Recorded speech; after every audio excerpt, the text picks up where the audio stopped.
You're on the John Fredericks Radio Network and the John Fredericks app. Joining us now, the one and only Stephen K. Bannon. Stephen was the chairman of the Trump campaign, managing the biggest upset victory in the history of presidential politics in 2016. He was also former chairman of Breitbart, and now he is the chairman of Citizens for the American Republic. He's also the chairman of the advisory board, WeBuildAWall.us, and he also wrote the greatest article, or actually was interviewed for the greatest article ever in New York Magazine on why Trump won. This is an article that I read at 3:30 a.m. every single Monday because that talks to me and my family point blank, and you can find that on my website, johnfredericksradio.com.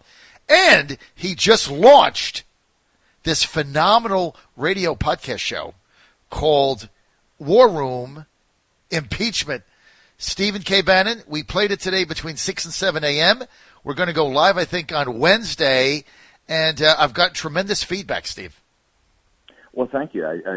We want to get as much feedback from the audience as possible. We've got 2 shakedown cruises today and tomorrow, and then tomorrow live at 9 a.m. So we want to hear as much feedback as possible. It's a very simple concept. We're going to be the organizing principle for the refutation to refute the nullification project that is now visiting President Trump's presidency. People really have to focus. I got this idea from doing your show last week, John.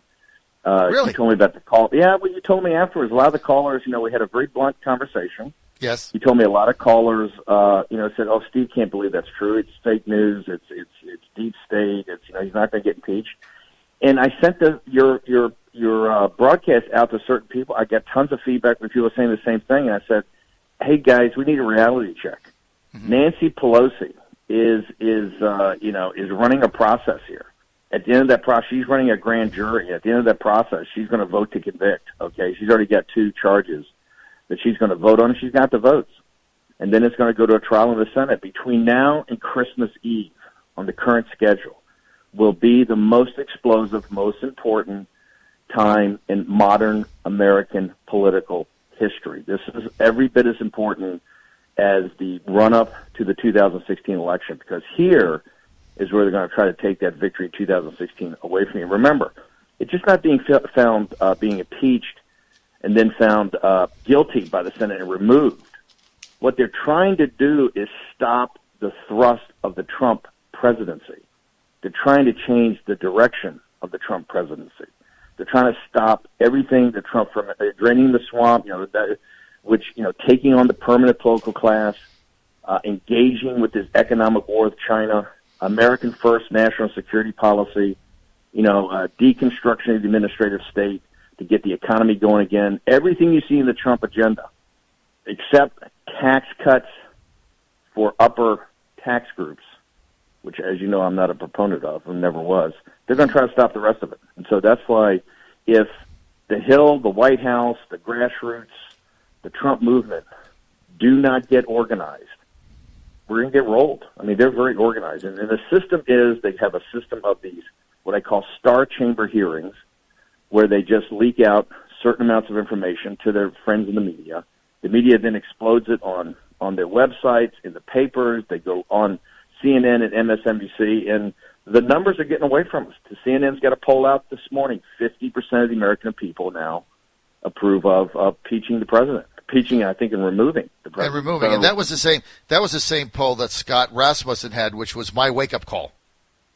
It's a wake-up call. People, if you are a believer in the Trump movement, if you're a believer in populist nationalism, if you're a believer in conservatism, and if you're a believer in President Trump, and for those people out there who have gotten tired of Trump, it's too much, he's over the top, hey, if you believe in the values in the change in the country that you've seen under President Trump, right, then you've got to put your shoulder to the wheel here in this show, and thank God we know John Fredericks, who's helping us put it together. Thank you. This show's going to be very simple. It's 1 hour every day, no happy talk. It's going to be the details of what's going on that day. It's going to be, quite frankly, information we're getting from people on the Hill, because we're going to start fighting back and getting out the true version of this testimony, the true version of what's going on. And it's going to be a counter. It's clearly there's no war room happening anywhere else. So, I've run these before, and we're going to do one now. and it's going to be public. It's a media, everybody gets to see it. We're going to have Democrats. We're going to have key members of this whole process that will start to be on the podcast, on the show starting next week. We're also going to have Democrats on. We're going to have their perspective because this is going to be and every family should have their kids listen to it. Every family should pay attention to this. This is going to be a great civics lesson. This is called the War Room. It's called the War Room Impeachment. And Steve has put together kind of the A-team that ran the Trump campaign. Now, I heard the first one today. We played it from the 6 to 7 a.m. hour. We're going to play another one tomorrow. It'll be up on our website. It'll also be up on our new site. We're launching Trump Nation News, and it'll be also on our YouTube page. That'll be available in a couple of minutes, in a couple of hours from today. But then we start live on Wednesday at 9 a.m., right? Or is it Monday? Live Wednesday. And here's what we're going to do. It's 1 hour a day. You have to get it on the John Fredericks Radio Network, 9 to 10. John's going to help us. We're going to roll out national distribution so everybody in the country will be able to get it. And we're going to, we're just doing it this has got a certain duration to it. Mm-hmm. We're going to keep on the air until one day after his acquittal, which we'll do a summary of how he was acquitted in the trial in the Senate. Because as I said in the New York Post and the Daily Mail, as sure as the turning of the earth, Nancy Pelosi is going to bring 2 charges, at least, to impeach, articles of impeachment, to try to stop the presidency of Donald J. Trump, the 45th president of the United States. And, Steve, you put together the team that engineered the victory in 2016. Yourself, Dave Bossie. You've also put together Kasim from Breitbart London, and Jason Miller, and Corey. Dave Bossie and Corey, I want to get them on. They're so scheduled out that it's tough to get them every day, but we're going to have Dave and Corey going to help us on the show. They're going to be on as much as possible. I'm pulling all the people that helped Trump win in 2016 to pull together to say, hey, this is an organization. This podcast is going to be like an organizing principle. The organizing principle is we're literally going to put the counter-argument, the counter-narrative, which is really not being put together, right now, in defense of President Trump. And like I said, we're going to have Democrats on there. We're going to have people try to make a case where President Trump should be impeached. And so, I'm a huge believer in the fairness of the American people. I'm a huge believer in the common sense of the common man and woman that made this country great. And I think when they weigh and measure all the facts here, they'll understand exactly what went on. And I think President Trump will be fine. But that's why the first thing we're going to do is get back to the Star Chamber.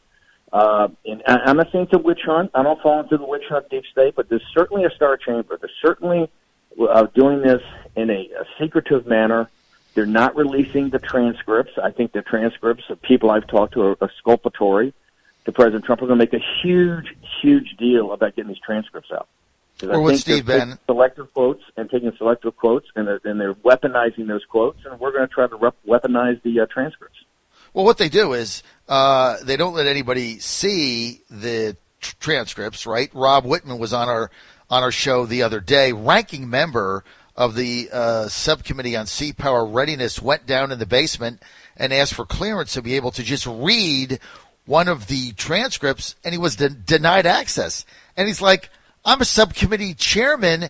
I'm going to have to make decisions based on this. They wouldn't let him read the transcript because there might be stuff in there that counters the one little piece of information that they leaked out, right? So they took it out of text, leaked it out. John, there's lots that counter. That's what they're putting out. The other thing we're going to do, John, is also start putting up a scorecard.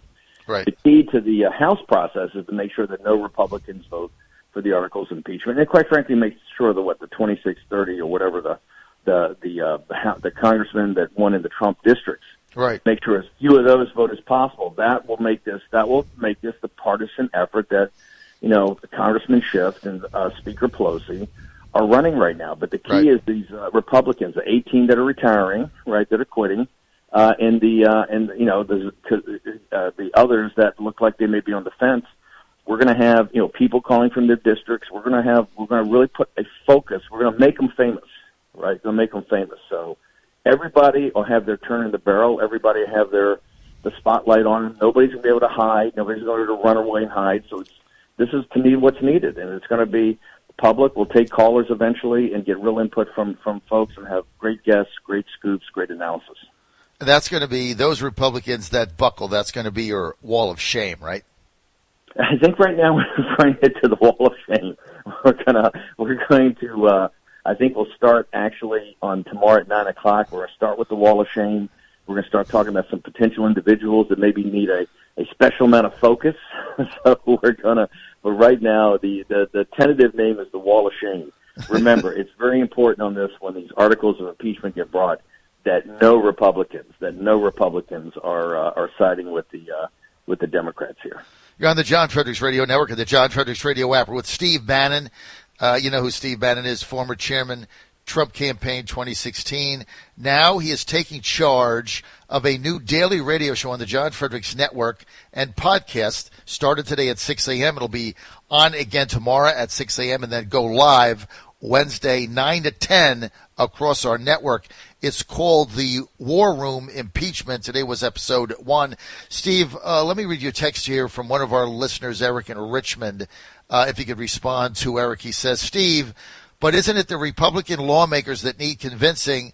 If the Republican senators jump ship, what options does the public have? I'm on board with the America First agenda, but I have no power other than one vote. What can I do? No, you have tremendous power. We'll do this on the podcast. You'll get to be able to see, first off, the key is to make sure the House votes as tight as possible, and then when it gets to the trial in the Senate, to make sure that in this trial in the Senate that President Trump is not only acquitted, but more importantly that it's a non-conditional acquittal, that there's no side deals with the Republican establishment, that President Trump has to change the direction of the American First agenda, the deconstruction administrative state, of what he's doing for the economy, of the engagement with this economic war with China. That's the key thing, to make sure they can't change the direction and the nature of the Trump presidency, because that is what they're trying to do. And for the individual citizen out there, you have tremendous power. We're going to get you up on social media. You're going to be tweeting this stuff out. You're going to be in a community. You're going to be talking. We're going to bond together, just like we did in 16. In 16, it's not Steve Bannon. It's not Dave Bossie. It's not Corey Lewandowski. It's not John Frederick. We were merely facilitators. The people, we had the best candidate, the best instrument we've ever been delivered, Donald J. Trump, with a great message, a great candidate, and what delivered that victory was the deplorables. Basically the common man and woman out there that said, hey, I've had enough of this. I'm going to get my friends to the polls. I'm going to pull people to the polls. And that's why, remember, at the end of the day, when the exit polls came out at 5 o'clock in the afternoon, November 8th, we were losing in a landslide. That's right. And we won in the morning of 9 November, 2:30 in the morning, the AP called right. President Trump the president-elect. And here's the reason. It was the deplorables. Right. Those same deplorables, given proper information, we're going to be very fair here. We're not going to, make a lot of aspersions of what's this. But all we want to do is have a full vetting of all the information. And that means all the information out there regarding what the Democrats are trying to do, that they've decided this process, because they haven't put it to a House vote. Nancy Pelosi and her cadre have decided to go ahead and start an impeachment inquiry into President Trump. All we want to do is get a full vetting of all the information. And I'm a huge believer in the common sense of the American people. I think the American people, when they weigh and measure the information, when it's all out there, I think they'll come to the conclusion that President Trump is not only innocent, but that and should be acquitted, but and more importantly, that the direction of his presidency should not change. We should not basically have a nullification of the democratic process of 2016. And so, John, as I've said on your show many times, elections have consequences. This is the consequence of losing in 18. This is the consequence of losing Dave Bratt's seat. This is the consequence of losing those other House seats in Virginia. This is what I said time and time again. If they win the House of Representatives, they will impeach Donald J. Trump. You said it. You said the impeachment would come. The subpoena candidates would come. You predicted it all. One thing that worries us, Steve, and I got to be candid with you, when you talked about the exit polls coming out the morning of the election. Remember, we were on the air there in Trump Tower Live for 2 days. You guys allowed us to come in. I was the only one that did that. And you know this better than anybody, but, inside that war room, most of the people, I know Corey calls them the November 9th Club, but a lot of those people were focused that day on their resumes, their spin for the loss, what jobs they were going to get. I mean, there were only a handful of people that really thought he was going to win. So a lot of us, a lot of those same people are still around, and so that's what gives us pause. That's the point. You've nailed the point. Remember, the day before on that Monday, there were certain elements of the campaign and associated with certain, more established elements that went around to the networks and basically said, here's the reason that here's the reason we're going to lose, here's right. what we're going to lose by. And you saw that night, John, you were the only radio guy, I think, that would show up and do the lonely voice that was a true believer. You saw what was going on. You saw those yep. guys that had their suitcase. There were many people who showed up and had their suitcases packed and ready yep. to catch the 9 o'clock train back to Washington. That's right. Because this thing was going to get called at 8 o'clock, right? Right. So listen, but you know what? I agree with that. And look, that's an issue. But here's the thing: if those people still believe in conservatism, if they still believe in limited government, if they still believe in the great virtues of this country, all of us have got to come. We won in a coalition. Okay, as rickety as that coalition was, we won a coalition. We're going to have to save the presidency in a coalition. President Trump can't do everything himself. The reason I've had to throw my schedule out for the next couple of months and to do this, and I'm doing it. It's an honor to do it. It's a duty to do it. And the reason is that President Trump can't do everything. He can't negotiate with the Chinese. He can't think through the geostrategic situation in the Middle East. He can't negotiate with NATO. He can't sit there and try to solve the opioid crisis and the drug pricing problem and all these issues. He can't do it all. He can't think it up. He can't negotiate. He then can't go market it. Somebody's got to step up and make a play, okay? Mm-hmm. Now, look, you got a White House staff. They're fine people over there. They got to step up and make plays, people on Capitol Hill.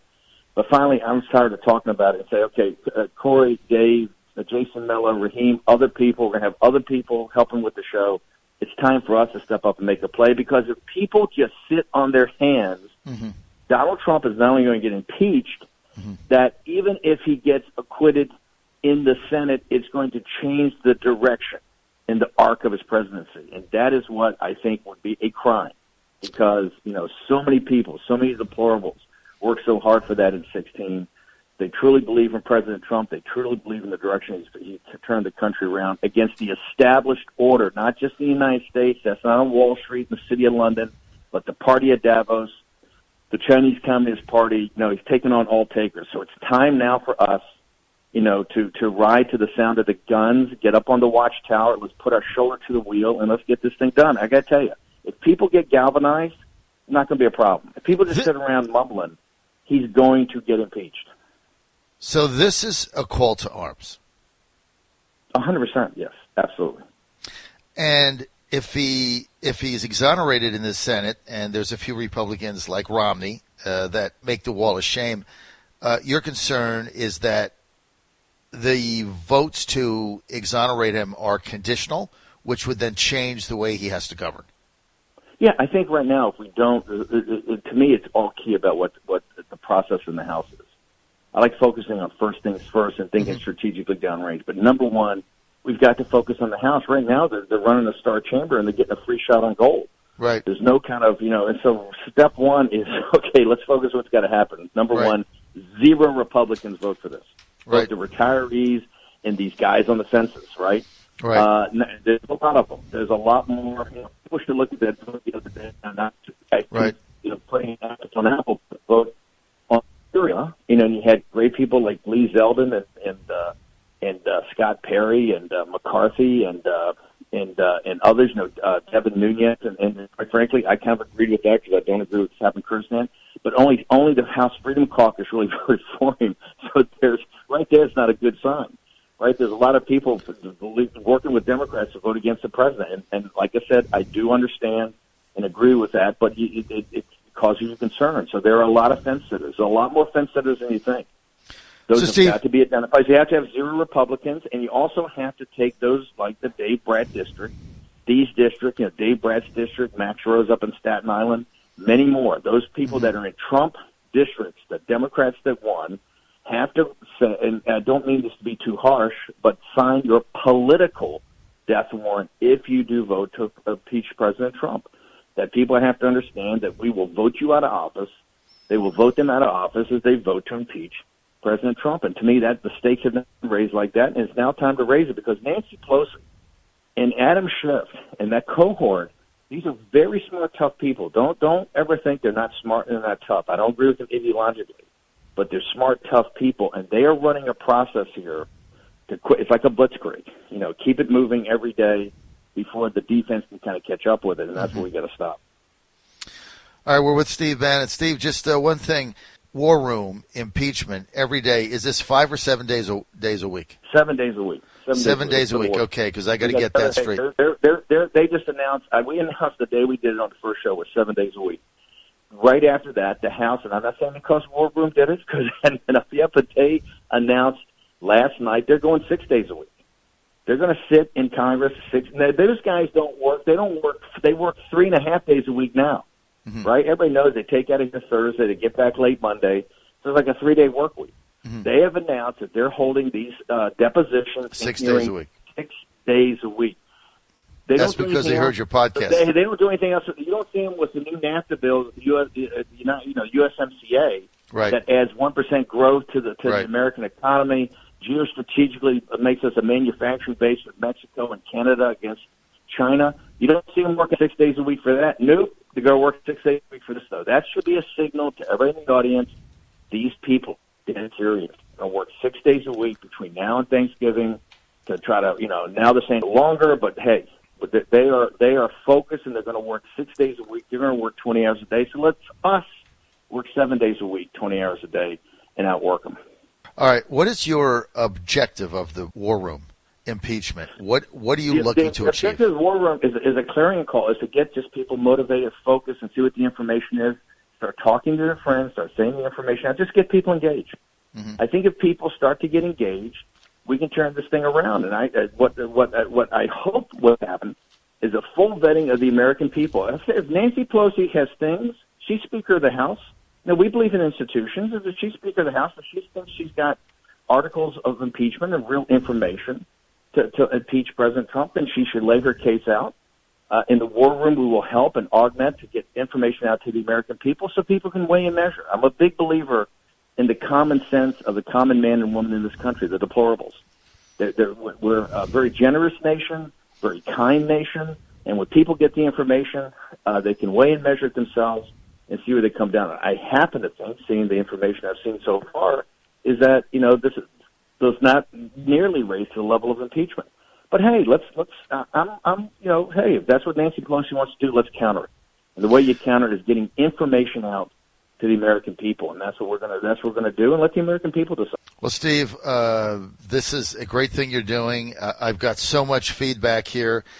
Just one fast one I want to read you.